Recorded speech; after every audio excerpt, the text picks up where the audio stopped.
Olá! Hoje a gente vai mergulhar em uma das maiores e mais trágicas ironias da história dos negócios, a história da Kodak. É um caso fascinante de como o sucesso do passado pode acabar se tornando a maior barreira para o sucesso do futuro. Bom, vamos direto ao ponto. Em 1975, lá nos laboratórios da Kodak, um jovem engenheiro montou um aparelho que, sem ele nem imaginar, segurava o destino de toda a empresa. E aqui que a história dá uma virada de 180 graus. A mesmíssima tecnologia que eles criaram foi o que, décadas depois, destruiu completamente o império deles. Uma empresa que praticamente definiu o século XX foi, aniquilada pela sua própria invenção. Então, a grande pergunta é, o que aconteceu? Como é que uma gigante da indústria que literalmente inventou o futuro acabou sendo destruída por ele? Vamos investigar isso juntos. Para a gente entender a queda, primeiro a gente precisa ter uma noção do tamanho do voo da Kodak. Por quase um século, ela não só dominou a fotografia, ela era a fotografia. E esse domínio era, absoluto. Dá uma olhada nisso. Nos anos 70, a Kodak controlava absurdos 90% do mercado de filmes nos Estados Unidos. Era basicamente um monopólio. E como eles conseguiram isso? Com um modelo de negócios genial, que eles chamavam de haleto de prata.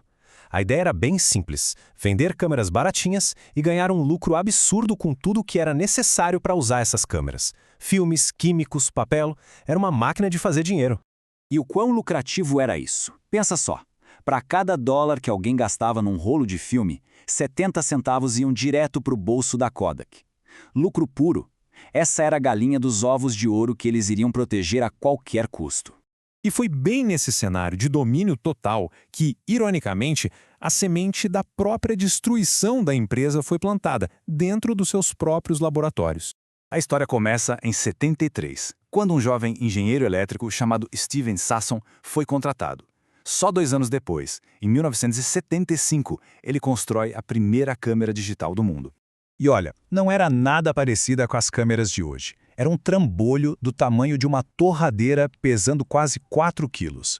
Levava 23 longos segundos para capturar uma única imagem, em preto e branco, de 0,01 megapixels, e gravava tudo numa fita cassete. Era tosco, mas era revolucionário. Quando Sasson apresentou a invenção dele para os chefes, a reação não foi de empolgação, foi de medo. Eles sacaram na hora a ameaça que aquilo representava para o negócio de filmes. E a resposta foi simples. Guarda isso na gaveta e esquece. Mas a grande tragédia não é que a Kodak não viu o futuro chegando. A verdade é ainda mais chocante. Eles sabiam exatamente o que ia acontecer, e com a precisão que dá até arrepio. E aqui vem a parte inacreditável. Em 1979, um relatório interno previu que a fotografia digital ia dominar o mercado lá por 2010. Eles tinham um mapa para o futuro com mais de uma década de vantagem sobre todo mundo. Só que ter o mapa e não seguir o caminho levou a um comportamento que, só dá para descrever como esquizofrênico. Por fora, a Kodak investiu bilhões em pesquisa e desenvolvimento digital. Mas por dentro, a cultura da empresa, que era toda baseada na química do filme, resistia com unhas e dentes. Eles se viam como uma empresa de filme, sabe? E não uma empresa de contar histórias com imagens. Essa briga interna nos leva a um período bem interessante. Por um breve momento, até parecia que a Kodak ia conseguir fazer a transição. Eles chegaram a ser líderes de mercado no mundo digital. Mas, como a gente vai ver, essa vitória era uma grande ilusão. Olha só esse número. Em 2005, a Kodak era a marca número 1 em vendas de câmeras digitais nos Estados Unidos. Eles estavam ganhando, certo? Não exatamente. E aqui está o problema fatal. Em 2001, a empresa perdia $60 para cada câmera digital que vendia. Eles trocaram um negócio com 70% de margem de lucro por um em que eles perdiam dinheiro a cada venda. A estratégia era completamente insustentável. E essa é uma lição-chave. Liderar um mercado sem ter lucro é só uma corrida para o fundo do poço. Esse modelo de negócio que não se sustentava deixou a Kodak totalmente vulnerável quando 2 grandes mudanças tecnológicas se juntaram e criaram a tempestade perfeita. Primeiro, os smartphones, com o iPhone de 2007 na liderança, colocaram uma câmera na mão de todo mundo. Segundo, redes sociais como Facebook e Instagram mudaram o propósito da fotografia.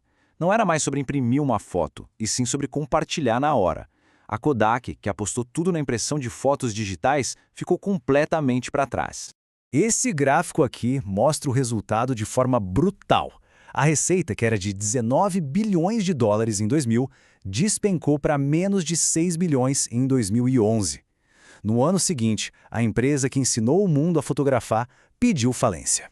E para entender que o destino da Kodak não era inevitável, é só a gente olhar para a maior rival dela, a Fujifilm. Eles enfrentaram exatamente a mesma crise.